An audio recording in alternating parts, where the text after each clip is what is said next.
I'm Jeff Johnson from GameOn, your best source for gaming news and talk. Today we are at the Calgary Comic and Entertainment Expo.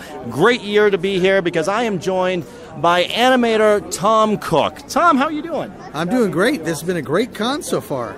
That's awesome. Now, I know you from quite a bit of shows. I'm sure many different fans would know you from stuff like Masters of the Universe, Super Friends, She-Ra, every single one of those shows. What was it like to be an animator during that time in animation?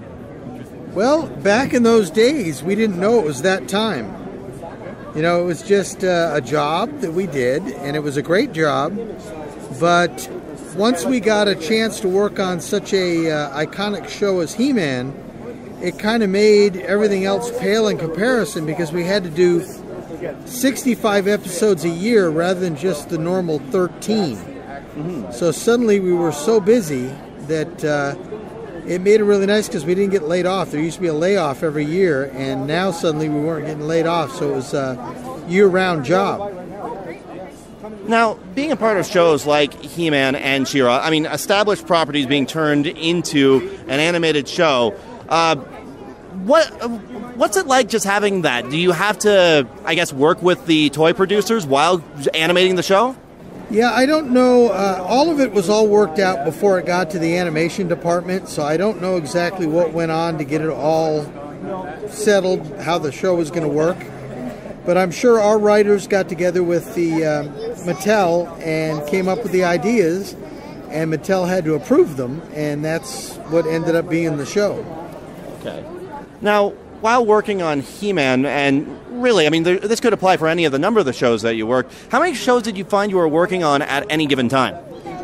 Well, when I was working at Hanna-Barbera, we had maybe 5 or 6 shows going at one time. When I was working on He-Man, it was basically just He-Man because we had to do so many episodes, we had less than 1 week for an episode. So that's basically what we did, and it was really when She-Ra came out that we suddenly had to do She-Ra and the last season of He-Man, so that really made us busy.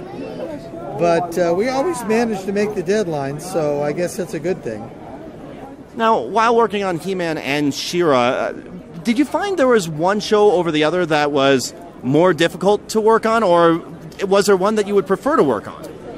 Well, the difference really between He-Man and She-Ra was that with She-Ra you had to draw these beautiful women, because everybody in the show practically was a woman, all her friends, and the most difficult thing to do is draw a really pretty woman, because if you don't make them look pretty, they look pretty bad. So that was a much more difficult show for most of us, just because it slowed you down to have to really worry about making the character look really attractive.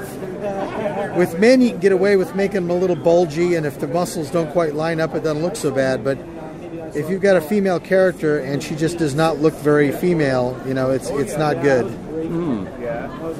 Now, you mentioned this in the panel that you did earlier today, where you were talking about how the voicing process would come before the animation process. How difficult was it to sort of match up the characters to what was being voiced?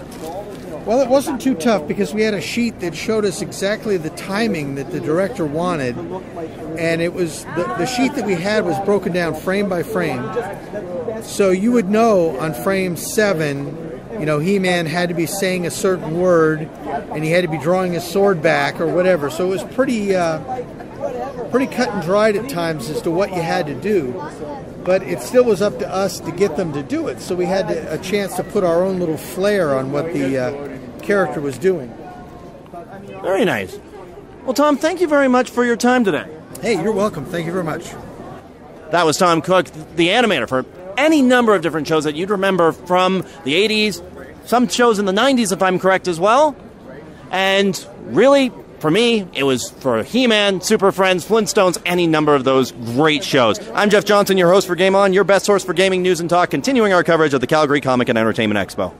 Are you looking to jumpstart your game? My spoon is too big. Have you had enough of games being remade over and over again? My spoon is too big. Are you looking for an insider's view of the gaming industry? My spoon is too big. Don't you care about anything but spoons?